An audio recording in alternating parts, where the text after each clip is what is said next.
Hello and welcome to this week's edition of Peschardt's Business People, in which we meet the people driving the economy in the Asia-Pacific region and beyond.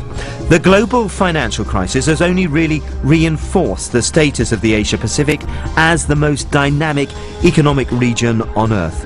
We'll be finding out the latest trends and unearthing the secrets of building successful businesses, even during difficult times like these. This week I'm in New Zealand, in the capital Wellington, but I'm actually here to link up with one of India's true internationalists in the world of business. He's right at the forefront of the major technological innovations in the media industry, which will change the way we watch our sport, our entertainment, and even television programs just like this one. In 10 years, Akash Aurora has turned a $500 company into a business with around 14,000 people. God's been kind, and business has been good in the Middle East. Downturn is good.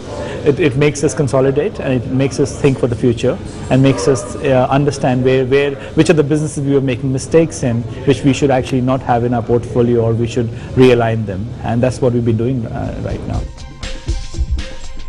Akash's netlinkblue company was formed in Dubai in 1995 with just one employee. 4 years later, it won the government contract to set up Dubai Internet City. Soon it was a leading provider of technology and outsourcing services in the Gulf. It's now acquired the internet rights to the Indian Premier League 2020 cricket. Akash is now focusing much of his attention on cricket, in particular the 2020 game, the new shorter version of the sport, which has taken the business of cricket to a whole new level. Akash was one of the first to spot the potential and is now pioneering a revolution in the way it, and all other sports for that matter, are likely to be watched. We're going to be watching it online, on the internet, live. With capability to use more and more technologies and to be able to interact more with the sports and with your friends and people at the stadium by using chat lines, social networking, and using the latest possible technologies, where you might even end up seeing in some places faster than television because of the speed of the internet these days. So exactly what... Okay, so there I am. Am I watching the cricket at home? Yes, there you are watching cricket at home. You go onto the site for the Indian Premier League. You do www.iplT20.com, and you come into a site which gives you various options to watch. You can watch pre-recorded games, so you can go on and you can see games which you have missed while you were sleeping. You could go and see the best of the IPL, so you could go and see what are the best moments of the IPL for the game you missed. Or you could actually go and see a live game, and you would actually do it with less advertisements and more interactivity. So you could have capability to be able to see the game from 16 different angles, camera angles, which you can't do it on television. So you could have the sort of 16 boxes on your... Correct. So we are using latest possible technologies from a technology called Silverlight from Microsoft, which basically helps us view capability for the end user to be able to click on a certain camera and see. So you could also use DVR online, which would actually you'd be able to stop the game and rewind and review. So if there's an important moment which you missed, or you thought, oh, that catch is not on, you could actually do it on your own. So you do your own action replay. Correct. So you take the full control. Last year the focus was on the internet. This year 3G is what we are focusing on. So this is on the mobile. On the mobile. Now this is what I've been at conferences. I've talked at conferences about how television is going to be delivered, and there's always great excitement that it's going to be delivered. People watch this program maybe on mobile phones, but it hasn't really happened. Well, I think the thing is that before it was hype, people would talk about it and then show you a small demo which you would say, oh, you know what, maybe it's going to happen. But now that the technology is in place, I'm still trying to sort of get my head around all this, I suppose. So we're all watching on our mobile phones and on our internet. What happens to the television companies? Television companies gain from it. I mean, last year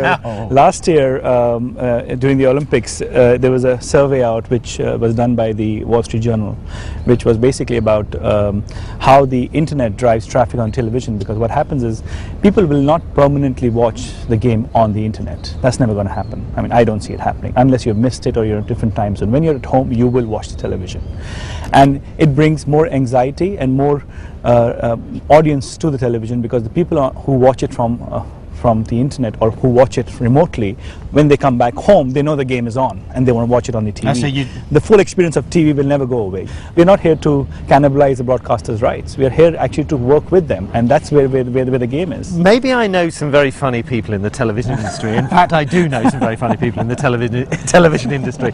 But I know they're all very scared. For what? And you know, whenever I meet somebody from television, and you know, from when I met guys from Sony and in India and so on and so forth, I mean, from our perspective, my focus is that let's work together in making it happen, because the more people who will come on the internet, those will be from home, which anyway the audience you have missed, and they'll go back home and watch it on TV with you. You know, from my perspective, I think it's I think they're scared because it does not have ever happened before. So for them anything new is scary, right? Because they say, oh, you know, when mobiles came out, the telephone company said, okay, we will die. But the telephone companies are expanding. They're all doing well.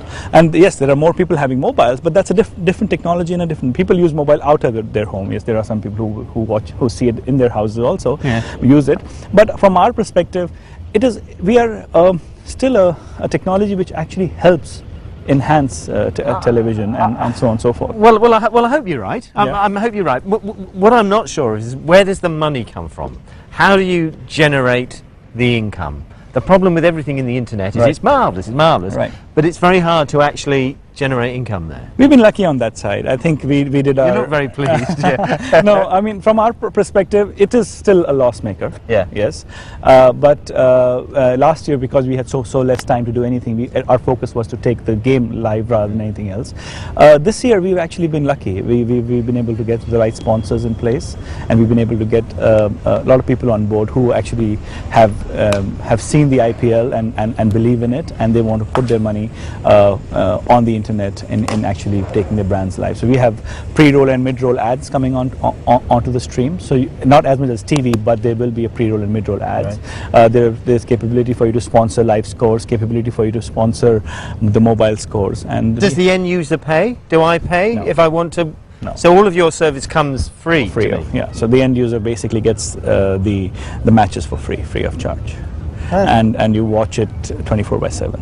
Where's the catch? There's no catch. The catch is that it's free for all, and the internet is about it's about free services, and it's about providing you with the best possible technology and being able to do it monetize it more towards ad revenue, and to be able to build that community, and that community is worth more to you than it is just creating a $2 or $5 per person revenue on watching a live match. But it has to be said, the economics of Indian cricket are inextricably linked with politics. Security concerns meant that the players had to play this year's IPL in South Africa. But that doesn't seem to have diminished the importance of the game. It remains vital in understanding the Indian market. I believe that 80% of the population believes in cricket, and about 40% plays it, because first year IPL is the first time that women have actually taken up to cricket, which they never did before. And because it was amalgamation of Bollywood and cricket, it became actually into an entertainment / family-oriented game, rather than just being a game which your husband or your boyfriend watches. And women actually went in and supported, and they were like owners like Preeti and owners who like Nita Ambani, who were actually women, and it actually made them come and watch cricket. And so that is where a shift has happened in terms of... So I hate these sort of terms, but the brand of cricket has changed. The way the families go out together. I mean, if you look at any statistics last year, no producers released movies, Bollywood movies, when the IPL was on. And the same thing is happening this year, because nobody went to the cinema. Entertainment was at home watching cricket on the TV. And it was 2020 which actually shifted the way families would be together. Rather than going out for a movie or spending out going to a restaurant, they actually sat at home, called for a pizza or called for a curry, and they actually sat and watched cricket at home.